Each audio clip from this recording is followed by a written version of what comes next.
It's time for Voice of Indie. Your hosts today are Beem Weeks, author, producer, and marketing monster for independent multimedia publisher Fresh Ink Group, and Stephen Gies, author, producer, composer, and publisher for Fresh Ink Group.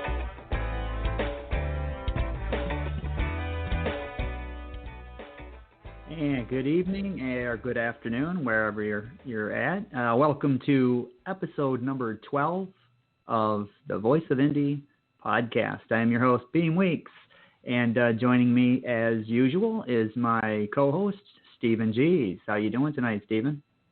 I'm doing great. I went on vacation this week. I just came back from New Orleans, and I'm wearing a shirt with a big old lobster on it. Woo-hoo. So I'm just styling today. As always, listeners, we're monitoring Twitter.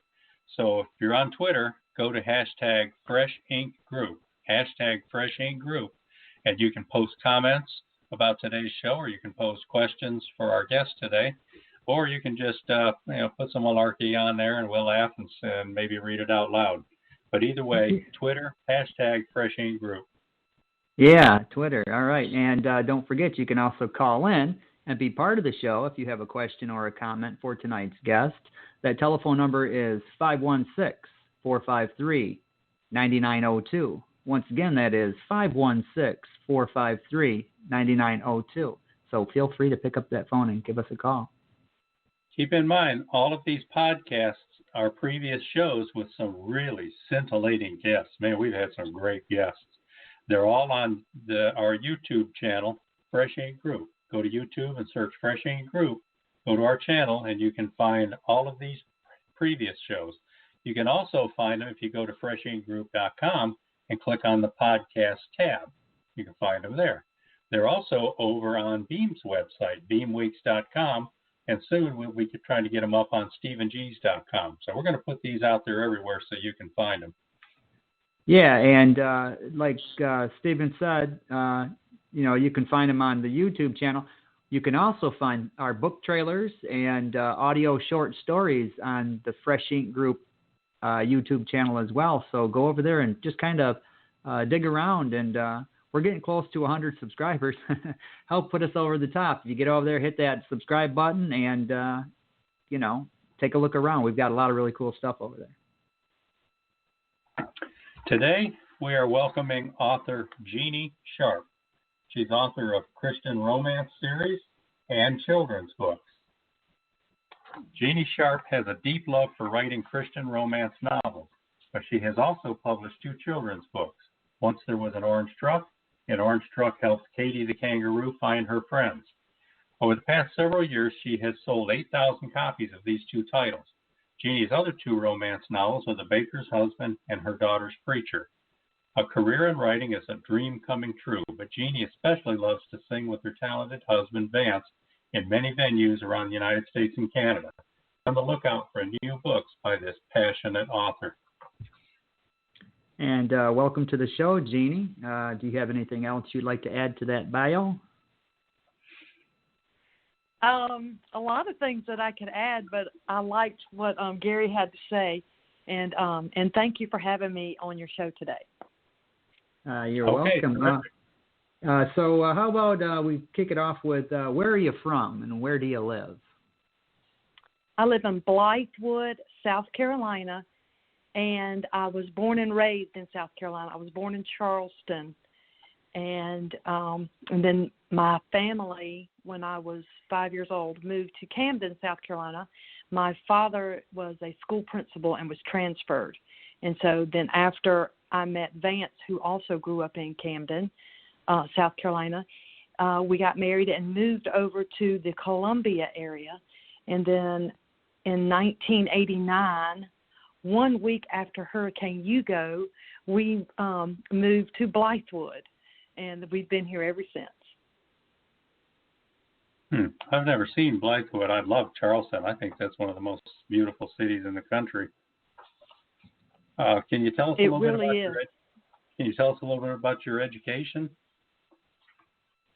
I have a high school education. I started college and missed my family so much that I had to come home.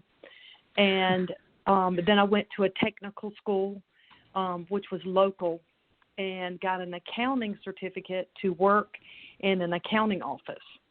And I started that and then ended up in a law firm in Columbia and ran a real estate department for 15 years. So you went from one thing to the other. How did you get into writing? I had always had a passion for writing ever since I was a little girl, and I penned many stories all the way through my teen years. And when my 4-year-old at the time, which is now 26, we saw the colors of different trucks on the road on I-77, just a couple of miles from our house. So I just made up this story, and it happened to be about Snyder trucks. And what happened was Builders Transport was a green truck company, and they sold their business to Snyder, or Snyder bought them out. And so all the Builder Transport trucks became Snyder trucks. So what happened was Snyder would drive certain trucks with the green trailers and orange trailers and vice versa, or whatever, the versa vice, or whatever that word is. And so I made up a story. And so I met an illustrator, and she said that my story was better than the book she had just illustrated, and I should contact Snyder. And so that's what I did. Wow, terrific. Well, how did that lead to writing Christian romance novels? Actually, I became a Christian in 1978 and dedicated my life to Jesus. And I met an editor, which she now is the senior editor at Guidepost.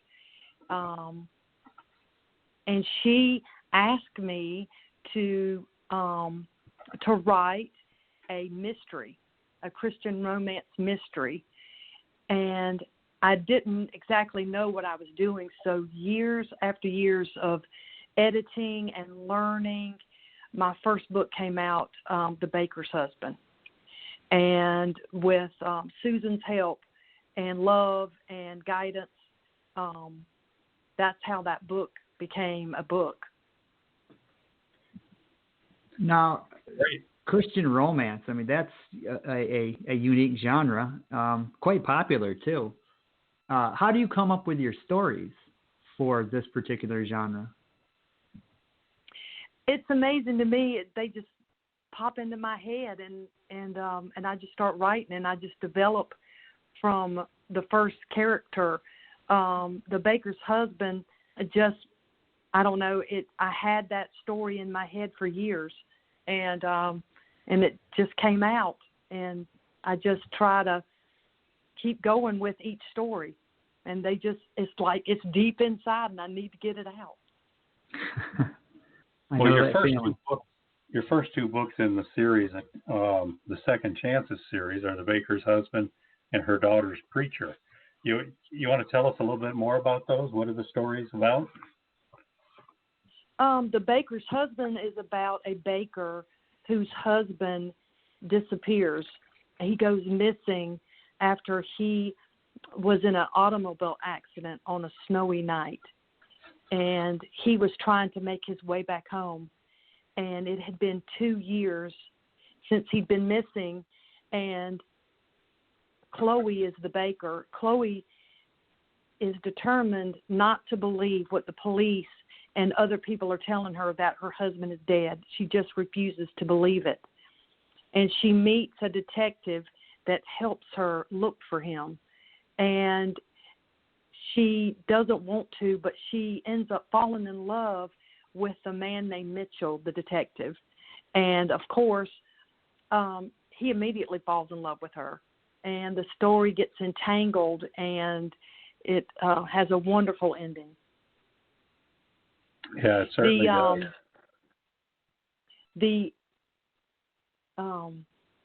Her Daughter's Preacher is about a lady named Corey and her daughters, and the little girl, and she wants a daddy by Christmas. And Corey's husband was a preacher, and his love was for the church, and he left them by the wayside.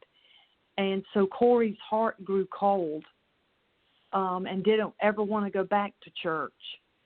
And she came from a family, her father was a pastor, and so she grew up in the church. And it just has a wonderful storyline from the eyes of a 6-year-old, and how she wants love and she wants a family. And then she goes to church. Her mom drops her off and her sister Haley off at church every Sunday, but she refuses to darken the door of the church. And so it's a really, really good little cute story. Okay. Now, book 3, you came to Fresh Ink Group for book 3. What brought you to Fresh Ink Group? I had been a part of a review group, and I met Mary Smith. And Mary and I became really good friends, and she suggested Fresh Ink Group. And so I contacted Gary and started talking to him, and I just loved what they had to offer. And through the process of editing, Mary and I even got closer. And then I met Lauren, that's with Fresh Ink Group, and she was so helpful, and Gary's been helpful. And it's just been a wonderful adventure being with Fresh Ink Group so far. Well, that's terrific. We'd like to hear that. And, of course, since you're now a member of Fresh Ink Group, we're trying to help you promote all your books, not just the book that we published. Yeah, we do look forward to helping you publish a lot more books in the future, but your entire writing career is important to us. Beem, you want to play the role in for that book? I sure will.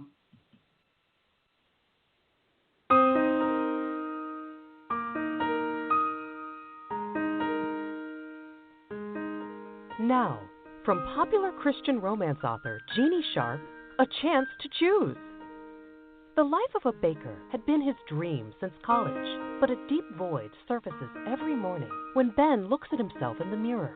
Why at 29 has he not been able to find the woman of his dreams? His boss, and owner of Camden Bake Shop, Chloe, keeps pestering him about dating. Then, an old fling mails him a plane ticket to London, except turmoil draws him back home to Virginia. Does Ben get the chance to go to London? With 3 women suddenly interested, will Ben ever be able to choose? A Chance to Choose is book 3 of the Second Chances series by Christian romance and children's book author Jeannie Sharpe. A Chance to Choose is available worldwide in jacketed hardcover, paperback, and all ebook formats, from Kindle to Kobo to Nook and Google Play. A Chance to Choose is proudly published by Fresh Ink Group. Grab your copy of A Chance to Choose today.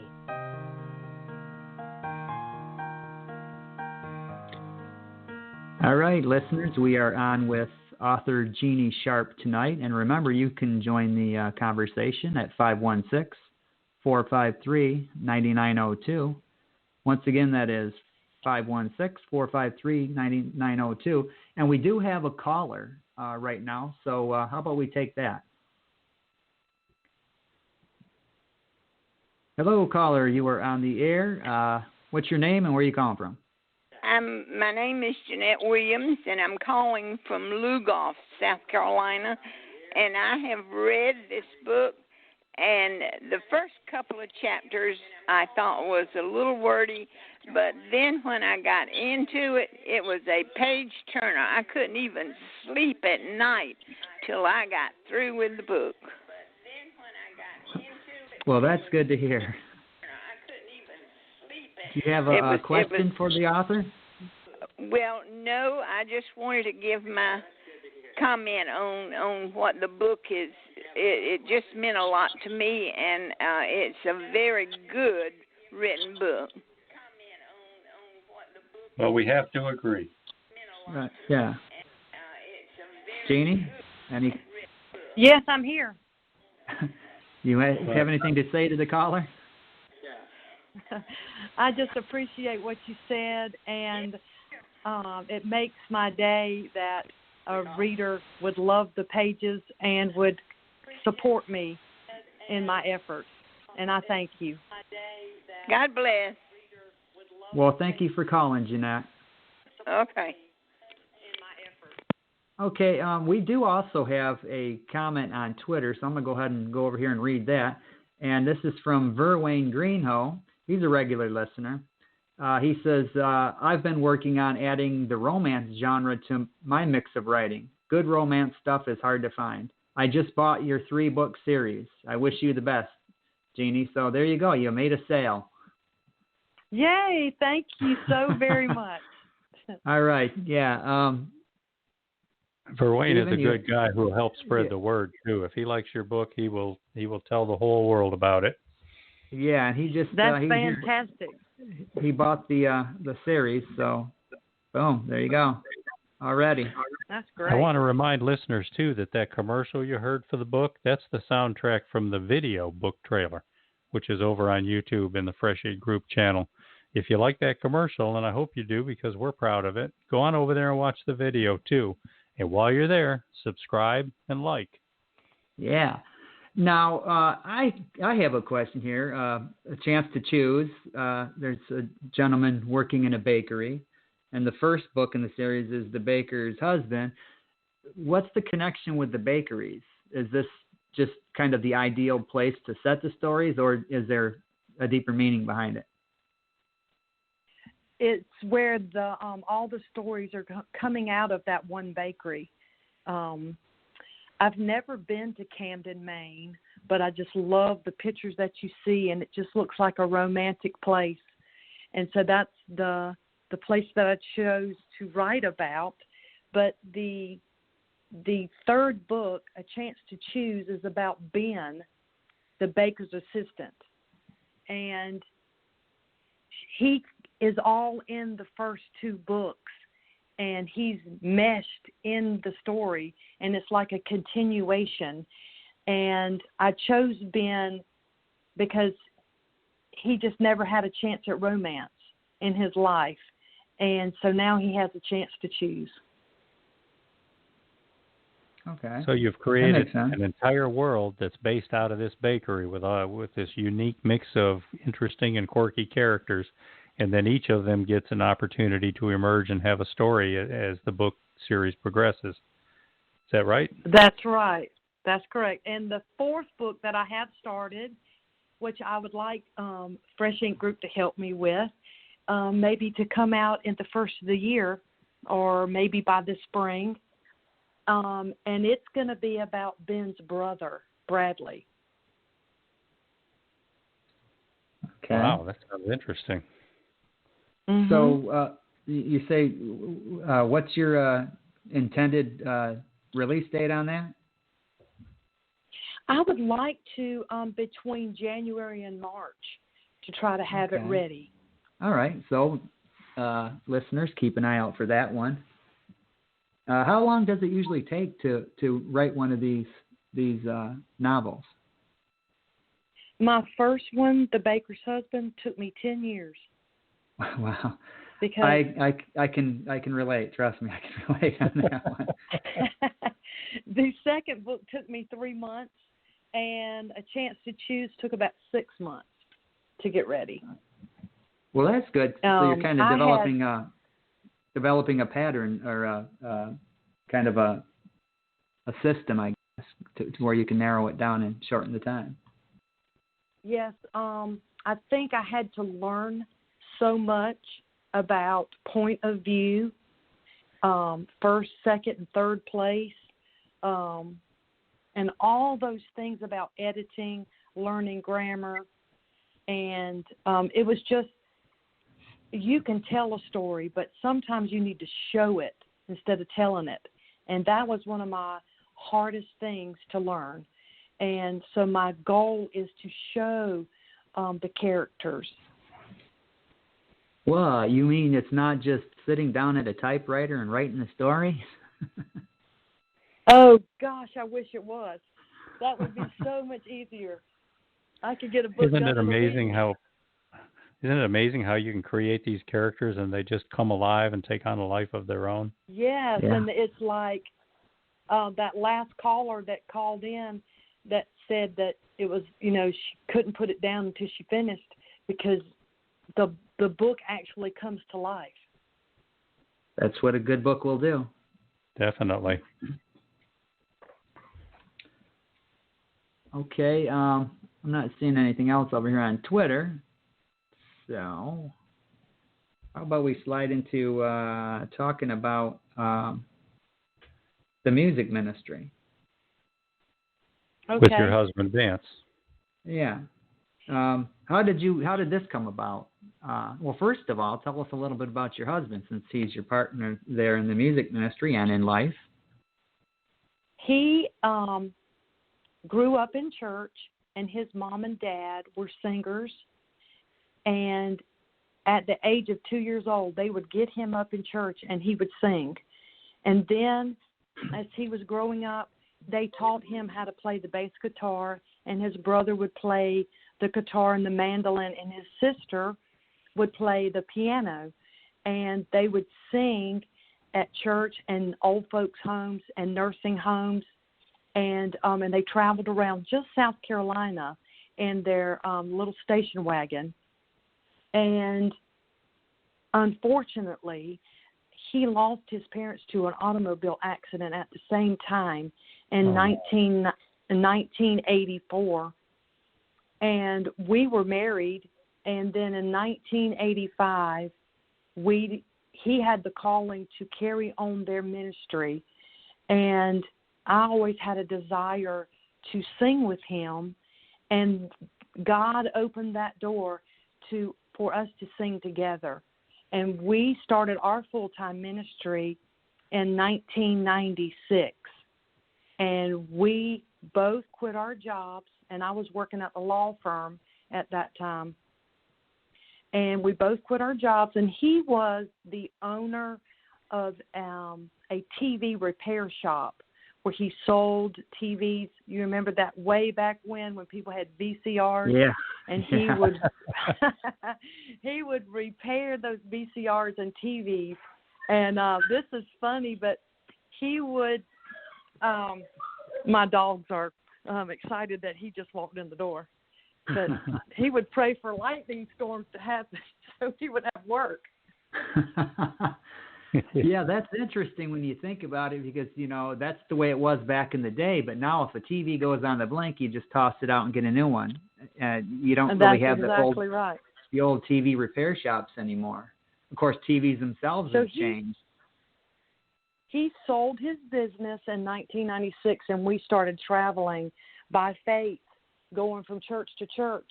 And one of the most exciting things that we ever did is, if you would remember, when they tried to get prayer back in school, and the Columbine High School, where they had that terrible shooting of those students, my husband wrote a song, the theme song of the event that was at Washington Mall, to bring prayer back in schools.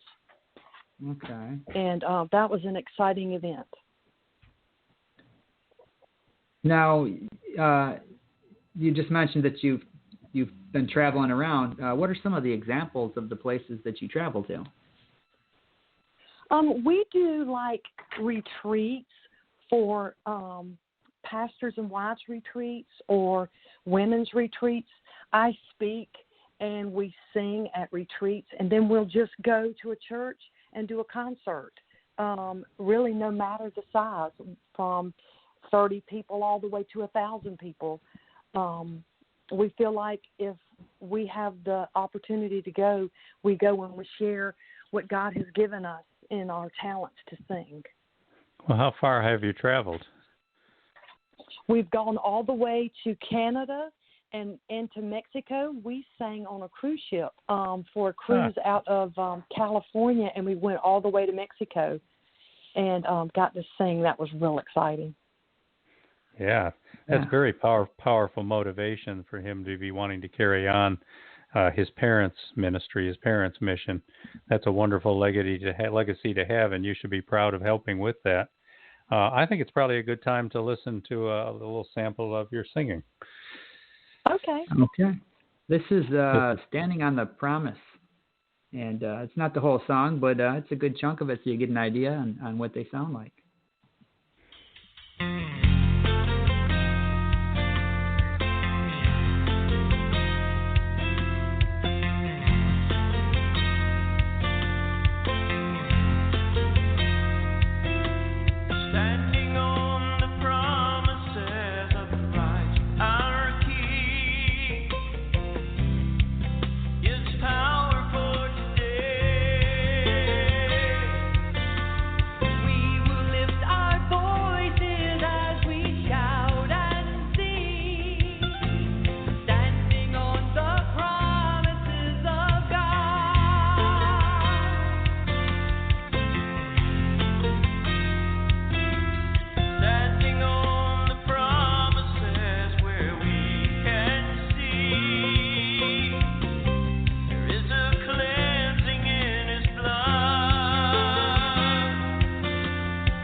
Right. There you go. Standing on the Promise. That's Jeannie Sharpe and her husband Vance Sharpe. Yeah. Now, do you have a recording studio at your house, or do you have to do the old-fashioned way and book studio time? We have done both, but we do own a recording studio here at our house where we have the musicians to come in and play for us. And one of my favorite things is to be a backup singer and do the background vocals. And that is one thing I really love to do. But no, we really do have a recording studio here at the house, but we have recorded in Nashville, Tennessee at the Sound Kitchen for one of our projects. And then we were with the late Anthony Berger. We were with his recording company at one time. And we recorded a couple of those projects in Asheville, North Carolina. And so we've been doing this a long, long time, and we have about 10 CDs out. Okay. And how do people find these CDs? They only can find those CDs through us. And I guess we can give out the information at the end of the program, or we can now. You can give it out now, and we can remind them at the end as well. Yes. Okay. If you would like to order a CD, if you would please send an email to Vance Sharpe, and it's VanceSharp @AOL.com, or JWS415 and send us an email, and or you could send us a Facebook message through Facebook Messenger, Jeannie Sharpe or Vance Sharpe, and we will respond to you. Okay. Now on your book covers, you have an E on the end of Sharpe, but the email you just gave for Vance did not have an E. Was that correct? That is correct. He chose without the E. Okay. Don't tell me why, but that's what he did. Well, it's important for listeners to remember that, because if they look at the book cover and they see how you're spelling that, they just got to remember Vance Sharpe without an E on the end. Because people are going to want to get some of these CDs. I'm curious about your experiences out there traveling around. You've been in churches, like you said, as far as Canada and Mexico. What are some of the noteworthy experiences you've had? Something that especially moved you or surprised you or caught you off guard, or just anything that's crazy? We had the funniest Sunday afternoon traveling through the mountains of Georgia. We were going to sing. We sang one place that morning, and then we were headed to Chattanooga. No, excuse me, I can't get this right. Anywhere, it was somewhere in Georgia, and we were on a 2-lane road, and we went around a turn, and there was a flock of turkeys, and they flew up and hit the bus windshield and completely knocked it out. And so we went to the church, and the guys, you're not going to believe it, they put up a screen like you have a screened-in porch, and they put a screen up as our windshield. And so after our concert that night, here we go, and it was about like 45 degrees. And Vance, he put on a sweatshirt over his head and then put a baseball cap on top of it, and here we go. Well, about 30 miles down the road, the screen completely flew out, and here we have birds flying in the bus and trash and bugs, and so there was 5 of us, including Vance, and the rest of us hid in the very back and didn't show our face until we were all the way back in South Carolina. Did you get any turkey out of it? Only a couple of feathers. Can't eat those. Now, speaking of your husband, yeah. And speaking of your husband, Vance, he was involved in a paramotoring accident. First of all, explain to the listeners what the paramotoring is, and tell us a little bit about this accident that he had. He was in a paramotor accident on April the 11th of this year. And what a paramotor is a seat and has a huge round a fan, like a propeller, an airboat fan. Yeah. Like a propeller, a huge thing that it sits right behind you, and then you have a parachute and that sits behind you, and then when you give the motor power, the wing, the parachute wing above you, and it takes you off the ground, and you fly all through the sky. And on April the 11th, I was filming him with my phone, and he was going around and around, and he had been up about 20 minutes. And then all of a sudden, he was going to land. I'm not sure, but I kept saying to myself, he's going too low, and he hit some trees and a power line, and he crashed, and he ended up almost dying. He had a brain bleed. He was unconscious. He never did come to, and he had to be on a ventilator for 4 days. And without God's people and with their prayers, he may not be here today, but I feel like God completely touched him. He is a walking miracle.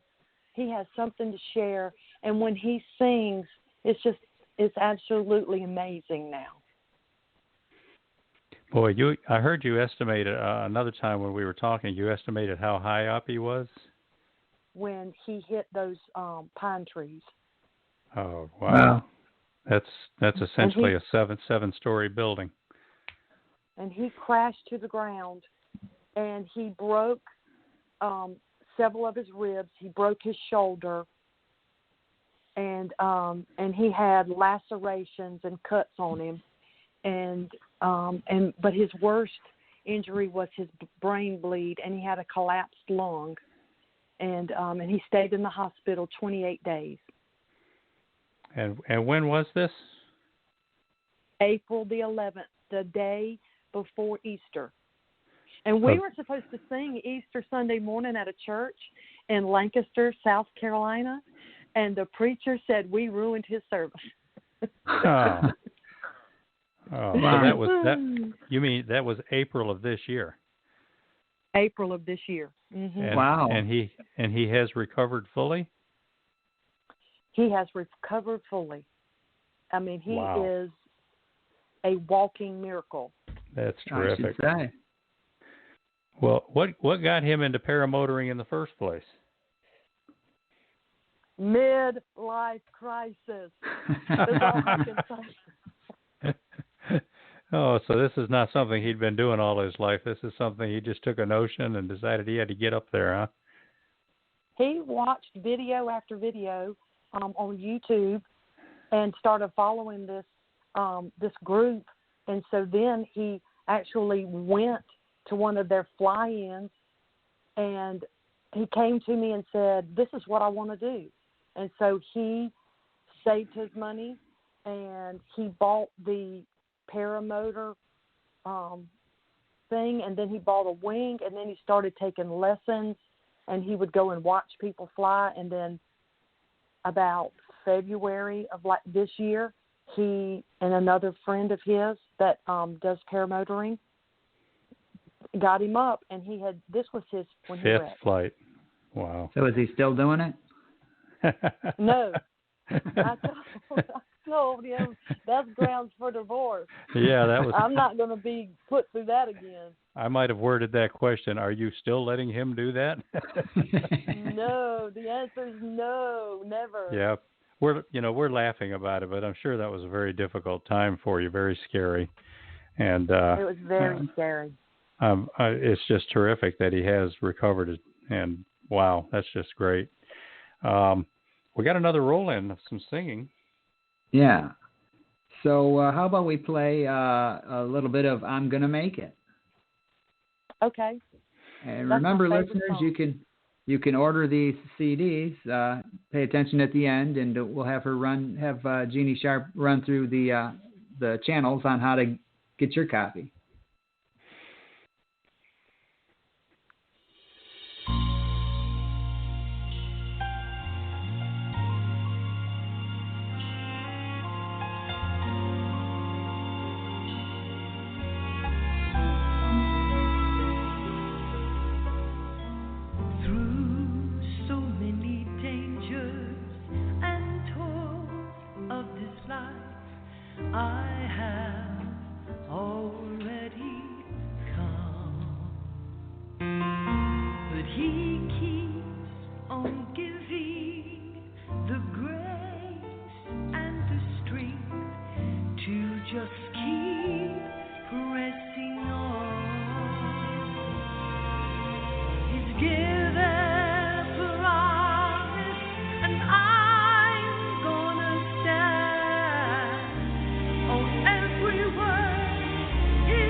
Okay, that's I'm Gonna Make It, and once again, you can order these, and we'll give you the info on how to do that.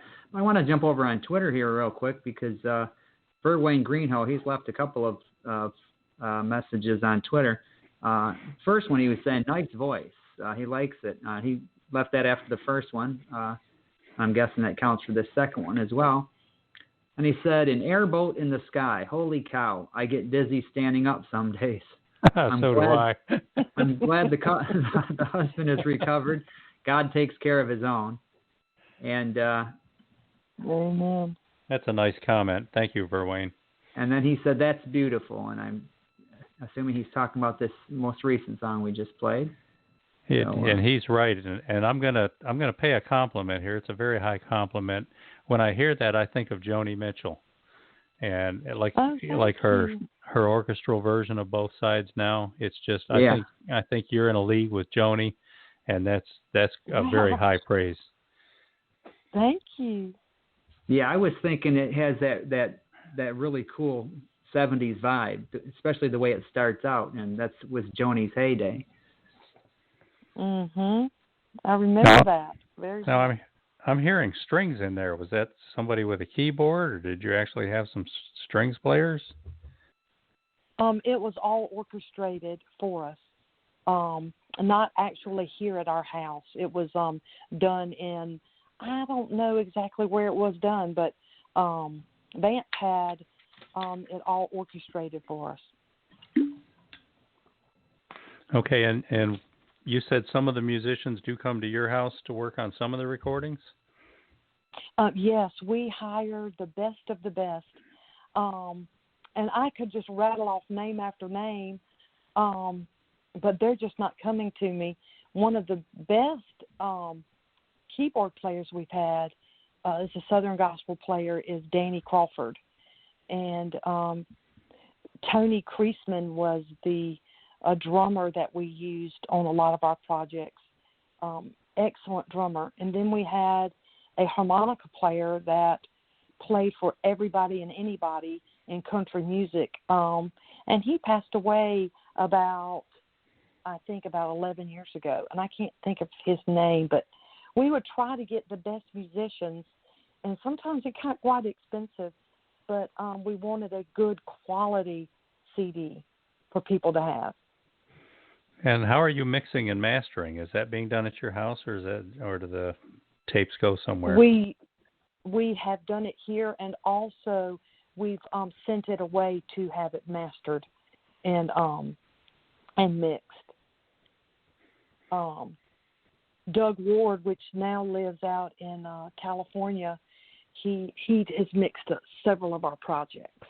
I don't know if you know that name, but he lives out in near Los Angeles, California, and he mixed several of our projects. So then are these the songs that you sing when you go out and do your ministry? Yes, we do a variety of all our songs that's on our CDs. And Vance writes a lot of our stuff that we sing. And then how do you handle the backing music? The background music? Yeah, do you sing to a recorded of the background, or do you play guitar and sing along, or how do you do that? Do you bring a band with you? No, Vance plays along with our recordings, and our youngest son, he's 19, his name is Bailey. When he has the opportunity, he plays the drums and the bass guitar. And then our oldest son, he lives in Nashville, Tennessee. He's a minister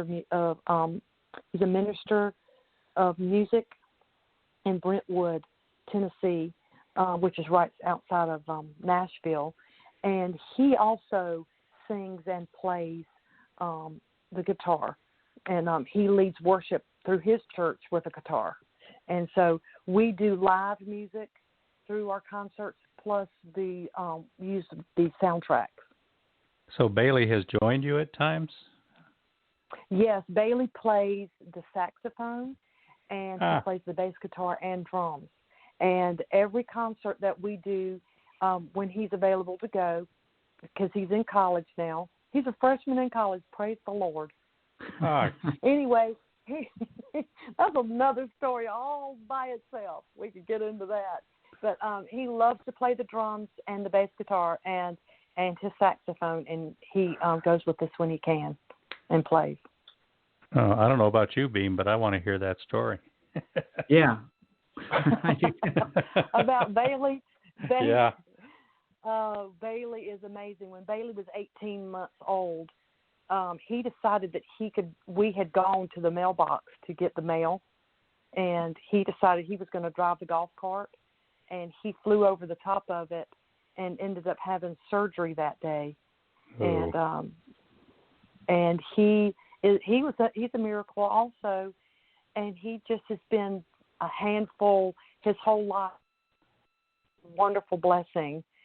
He's a tremendous kid, and he wants to go and be just like his brother Brent, and head out to Nashville, Tennessee, in January and transfer to Trevecca Nazarene University, and follow in the footsteps of his brother.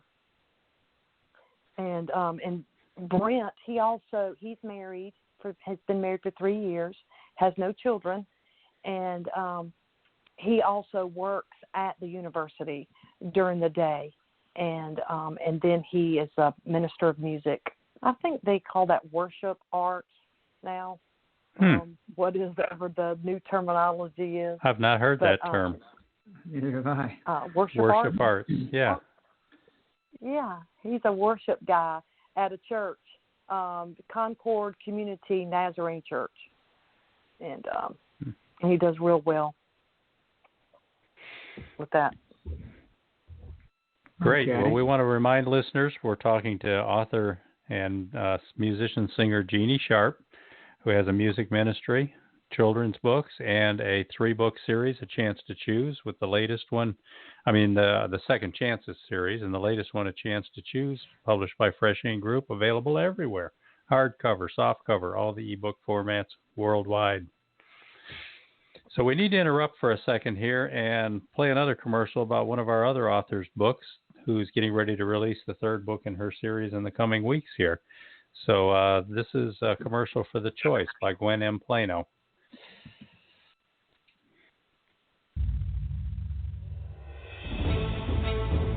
Best-selling author Gwen M. Plano presents The Choice, The Unexpected Heroes, Book 2 in her Heaven and Earth thriller trilogy.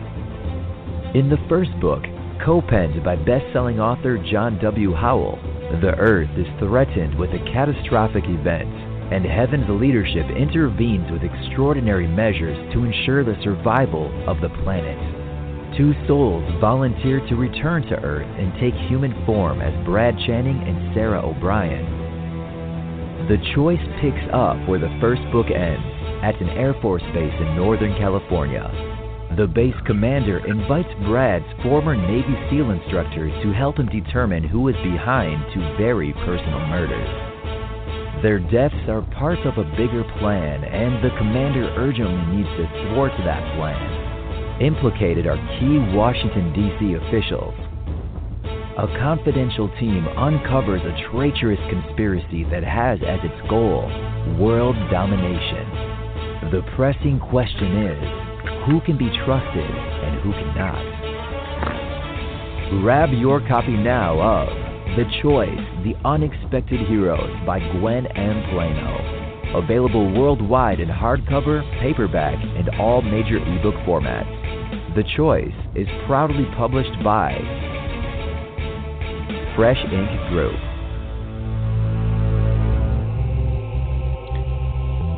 All right.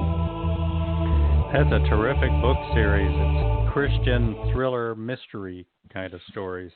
And we are real excited about getting ready to release the 3rd book, the 3rd and final book in that trilogy, sometime in the next week. Yeah, and hopefully we'll be having Gwen herself on here in the weeks to come. So keep an ear out for that and your eyes on Twitter. We'll let you know on that. Gwen is an extremely talented author, a fantastic writer, and a fantastic human being. Just a real sweetheart of a person. So you'll want to. Yeah, we adore her. We adore all of our authors, but Gwen always makes us smile. She's such a sweetheart. Yes. So we have about 9.5 minutes left. We started the show talking about your children's books, and you've told us a little bit about those.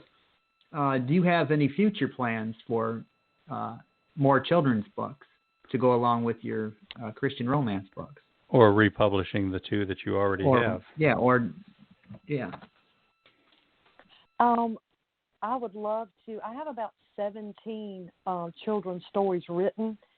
I would love for those to become to life and get those out. That's one of my goals. My favorite one is Sam the Stop Sign Comes to Life. It's a great little story. I'm seeing Pee Wee Herman. Yeah. Where objects come to life and talk to you. Yep, that's a great little story. And then I have 4 purple pumpkin seeds, and that would be more of a youth book, chapter book for probably first grade through third grade, something that they could read themselves. I would love to be able to get that book out. And the second book that I wrote about the truck, the Snyder National Orange Truck Helps Katie the Kangaroo Find Her Friends. It's actually a pocket book. Cover has a puzzle piece that pops out, and it has a pocket, and it has 9 animals. And what happens in the story is the Katie the Kangaroo sees the truck, and he says, I know kangaroos don't roam free except for in Australia. And she said, I'm from the zoo on Langford Road, and I've lost my friends. And he said, well, hop on the back of my truck. And so as you're going through the book, when you find an animal, it actually has a little puzzle piece of that animal, and you stick it inside the truck. And it's a real cute little, and both of my books, you can contact Snyder and get a free toy truck and also a free activity book just by sending an email for the activity book. But there's a game in the first book that when you see a Snyder National truck, you check it, and then once you've counted 25 trucks, you tear that sheet out of the book, you send it into Snyder at Green Bay, Wisconsin, and they send you a free toy truck in the mail. Oh, that's cool. So I could get a free toy truck, huh? Yeah. Do you have that email address? An email address? You said if they send an email address, they can get through Snyder. They could get the. Yes, in the second book, it has the email address where you would send to Snyder to get the free activity book. So buy the book, people, and that way you can get that email address for a free truck. Yeah. Man, I want a truck now. Way back when I published, I self-published these books. I've ordered 5,000 books each. I ordered 5,000 of Once There Was an Orange Truck and 5,000 of the second book, and the leftover books I sold about 8,000 copies. The rest of them are holding up the garage. Wow! So you did this. You did this all without a distributor. That's an ambitious goal. Yes, it is. And how I sold so many books is I would travel from town to town, state to state, to Snyder centers, where the operating centers are, and do book signings. And then I went to school after school, elementary school, where the whole school would buy a book for a kid. And we would have multiple days of book signings where I would spend, each class with 30 kids, and I would sign the book, and we would read the book and talk about colors and things like that. That's wonderful. That's a good example of how there's a lot more to being an author than just writing the story. You have to do all the publishing process, and then you have to spend a lot of time getting out there and putting the word out and letting people know that this is a wonderful book that they should try out. That's called marketing.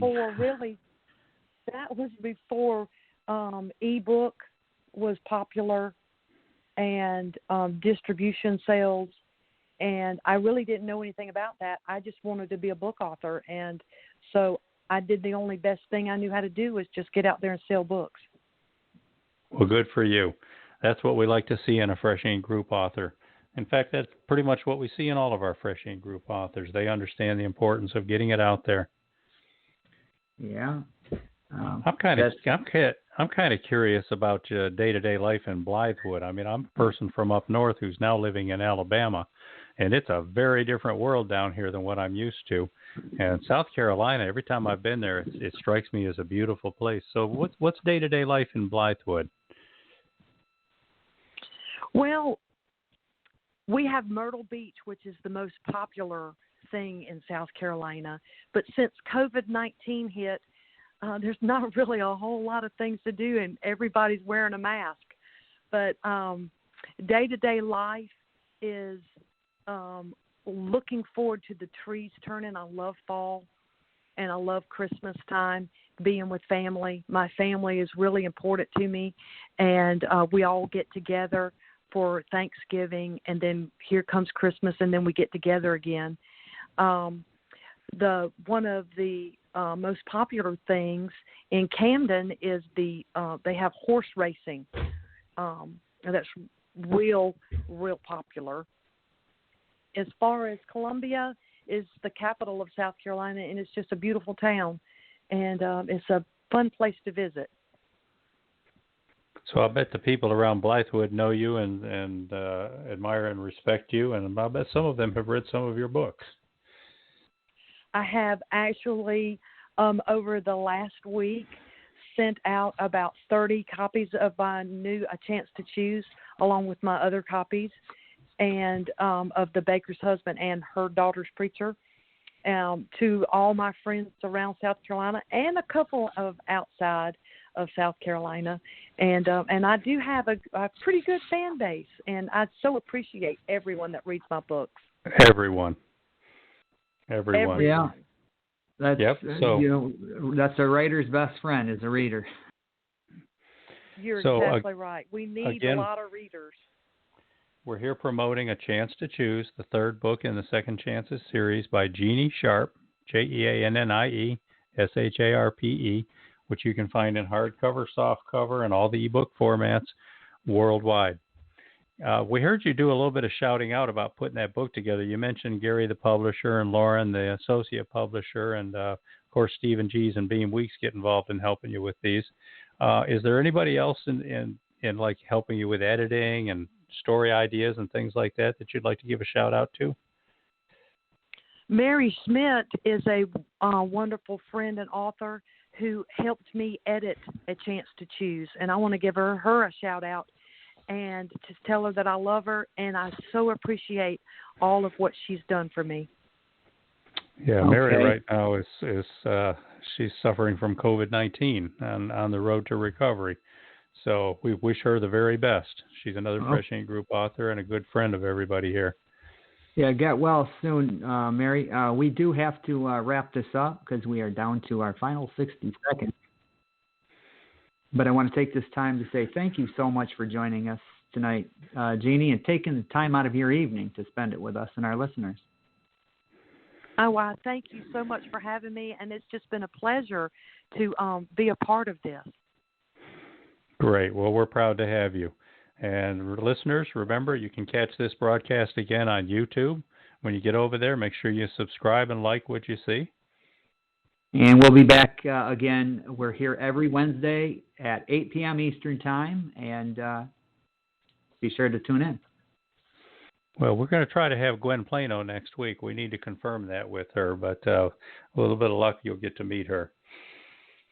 Okay, everybody. Thank you for tuning in, and have a good night. Bye. Thank you, everybody. Bye-bye.